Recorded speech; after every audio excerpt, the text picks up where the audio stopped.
Before we begin, viewer discretion is strongly advised. The following is for educational and entertainment purposes only. This is the verbatim federal courtroom testimony of the Sean Diddy Combs trial as reported by Inner City Press. The federal courthouse had witnessed its share of unexpected moments during the Sean Diddy Combs trial, but nothing quite prepared anyone for what happened when Kanye West entered the courtroom on Friday afternoon. Unlike other celebrity witnesses who had appeared with legal teams and carefully crafted statements, Kanye arrived alone, wearing an oversized black hoodie, dark sunglasses, and what appeared to be pajama pants. Judge Patricia Williams looked up from her bench with visible concern as Kanye approached the witness stand. "Mr. West, I need you to remove your sunglasses while you're testifying in my courtroom." Kanye paused, looking around the room as if seeing it for the first time, then slowly removed his glasses, revealing eyes that seemed both intensely focused and somehow distant. "Yes, Your Honor, I understand. This is about seeing clearly, right? That's what this whole thing is about." The prosecutor, David Kim, approached cautiously. He had prepared for this testimony for weeks, knowing Kanye's reputation for unpredictable statements and tangential thinking. "Mr. West, could you please state your full name for the record?" "Kanye Omari West, but you can call me Yaya. That's my legal name now. I changed it because names have power, and I needed to take my power back from people who were trying to control my identity." He looked directly at Diddy for the first time. "Isn't that right, Sean?" "Mr. West," the prosecutor interjected gently, "let's focus on my questions. How long have you known the defendant, Sean Combs?" Kanye leaned back in his chair, his expression becoming more serious. "I've known Sean since 2002 when I was trying to get my foot in the door as a producer. But I didn't really know Sean until much later. There's a difference between knowing someone and understanding their true intentions." "Can you elaborate on that distinction?" "Sean Combs presents himself as a mentor, a mogul, someone who builds empires and lifts up artists. But what I learned over the years is that Sean doesn't build empires, he builds prisons with golden bars. And he doesn't lift people up, he controls them." "When did you first realize this, Mr. West?" Kanye was quiet for a long moment, his fingers drumming on the witness stand. 2005, I had just released Late Registration, and Sean invited me to what he called a celebration of Black excellence at his mansion in the Hamptons. He said all the most influential people in entertainment would be there, and he wanted me to understand how the real game is played. What happened at this event? At first it seemed like a normal industry party. Expensive drinks, famous faces, everyone networking and talking about deals. But Sean pulled me aside around midnight and said the real party was about to begin. He led me to a basement level I didn't even know existed. Kanye paused, his voice becoming quieter. "What I saw down there, it wasn't a party. It was a system of control and compromise that went way beyond music. Could you describe what you witnessed?" "There were rooms set up with cameras, contracts being signed by people who looked intoxicated or scared, and Sean moving between it all like he was conducting an orchestra. He told me, 'This is how we maintain power, yeah. Everyone needs something and everyone owes something. The key is making sure the debt is always greater than the reward.'" Did Mr. Combs explain what he meant by that? "He said the music industry isn't really about music, it's about control. He showed me files on various artists, personal information, compromising photos and videos. He said, 'Every successful person in this room has given me something I can use if they ever try to step out of line.'" The prosecutor nodded. "How did you respond to this?" "I was young and naive. I thought this was just how business worked at the highest levels. Sean made it seem like this was the natural evolution of success, that to truly be powerful, you had to be willing to hold power over others." "Did Mr. Combs ask you to participate in this system?" Kanye's expression darkened. "Not immediately. He was smart about it. First, he started doing favors for me, introducing me to the right people, helping with production deals, making sure my name was mentioned in the right circles.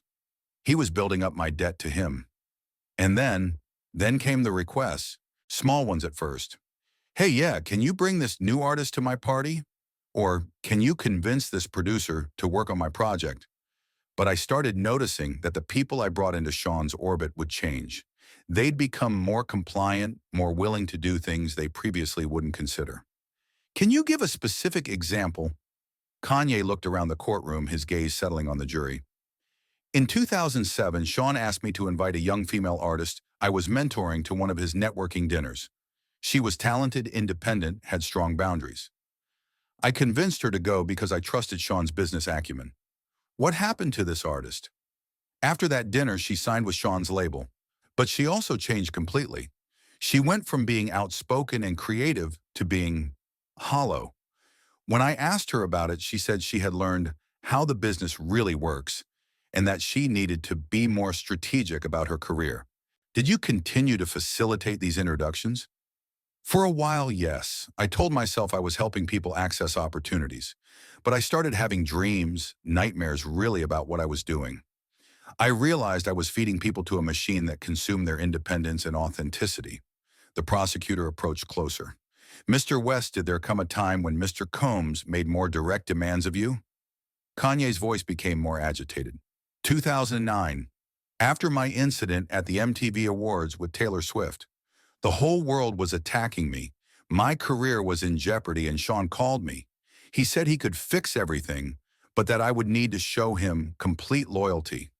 What did that loyalty entail? He wanted me to bring Kim into his circle when we started dating seriously. He said a woman like Kim Kardashian could be very valuable to his network, and that my relationship with her could be mutually beneficial to his business interests. Shidajun. The courtroom stirred at this revelation. Kanye continued, his voice rising slightly. He started making suggestions about our relationship, where we should be seen together, what events we should attend, even how our wedding should be planned. He said he had connections who could help us build our brand, but everything had to go through him. How did you respond to these suggestions? At first, I thought he was just being a good friend and mentor, but then the suggestions became more specific and more invasive. He wanted to know intimate details about our relationship, our plans for children, our financial arrangements. He said it was all for brand optimization, but it felt like surveillance. Did Mr. Combs ever make explicit threats regarding your relationship with Kim Kardashian? Kanye's eyes flashed with anger. After Kim and I got married in 2014, Sean called me. He was furious that the wedding had been planned without his input. He said, "You think you can cut me out now that you've made it to the top? You forget that I know things about you, yeah, and I know people who know things about Kim." What did you interpret that to mean? It was a threat. He was telling me that he had compromising information about both of us, and that if I didn't fall back in line with his program, he would use it. How did this threat affect you and your marriage? Kanye became visibly emotional. It created paranoia. I started questioning everything, every opportunity that came our way, every business deal, every person who wanted to work with us. I didn't know who was loyal to us and who was reporting back to Sean. Did this paranoia contribute to other issues in your life? It contributed to everything. My mental health struggles, my erratic behavior, my difficulty trusting people. When you know that someone with that much power is monitoring and potentially controlling aspects of your life, it affects every decision you make. The prosecutor paused, allowing Kanye to compose himself. Mr. West, did Mr. Combs ever follow through on his threats? In subtle ways. Projects that Kim and I were excited about would suddenly fall through. Business partners would unexpectedly back out of deals. Articles would appear in gossip magazines with information that only someone very close to us could have provided. Did you ever confront Mr. Combs about this? I tried to, but Sean is a master manipulator. He would act hurt and confused, like he was just trying to help us. He'd say things like, "Yeah, I'm just looking out for you both. This industry is dangerous and you need someone who understands how to navigate it." When did you finally break away from Mr. Combs' influence? Kanye sat forward, his voice becoming clearer and more focused. When Kim and I divorced, I realized that our relationship had been corrupted by external influences and manipulation. I couldn't save the marriage, but I could make sure no one else would ever have that kind of control over my personal life again. Is that why you've been so vocal about various conspiracy theories and industry manipulation? People call them conspiracy theories, but when you've lived inside the machine, you understand how it works. The industry isn't just about music or entertainment. It's about social control, cultural manipulation, and keeping people compliant through fear and dependency. During cross-examination, defense attorney Michael Stevens attempted to discredit Kanye's testimony by highlighting his history of mental health struggles and controversial statements. Mr. West, you've been very public about your bipolar disorder diagnosis. Are you currently taking medication for this condition? I've struggled with mental health, yes, but mental health struggles don't make someone incapable of recognizing manipulation and abuse. If anything, they make you more sensitive to psychological control tactics. Haven't you made numerous public statements that have later been proven false or exaggerated? I've spoken emotionally about things that hurt me, yes, but the core truth of what I'm saying about Sean Combs and the industry's control mechanisms that's been consistent for years whether I was medicated or not.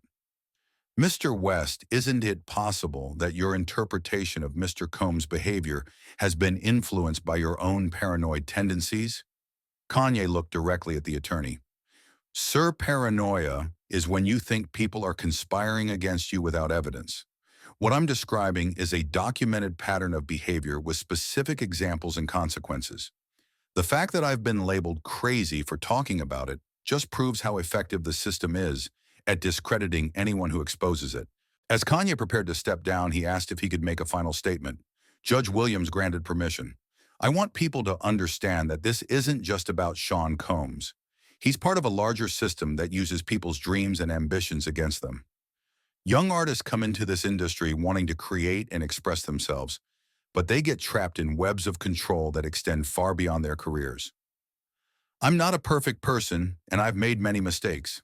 But one thing I won't do anymore is stay silent about predators and manipulators who use their power to control others. If speaking the truth makes me seem crazy, then maybe the world needs more crazy people. As Kanye left the courtroom, his testimony sparked immediate debate. Some viewed it as the rambling of someone struggling with mental health issues, while others saw it as a rare glimpse into the psychological control mechanisms used by powerful industry figures. Social media reactions were polarized, but several prominent figures in entertainment posted messages supporting the core of Kanye's claims about industry manipulation, even if they distanced themselves from some of his more controversial statements. Most significantly, 3 former Def Jam executives contacted the prosecution within 24 hours offering to corroborate Kanye's claims about Combs' influence over artist relationships and business deals. In the days following his testimony, Kanye posted a series of social media messages. Truth is not always comfortable. Truth is not always popular. But truth is what sets people free. I choose freedom over acceptance. Disclaimer.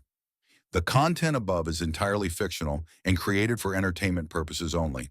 No verified court evidence or official statements confirm these claims.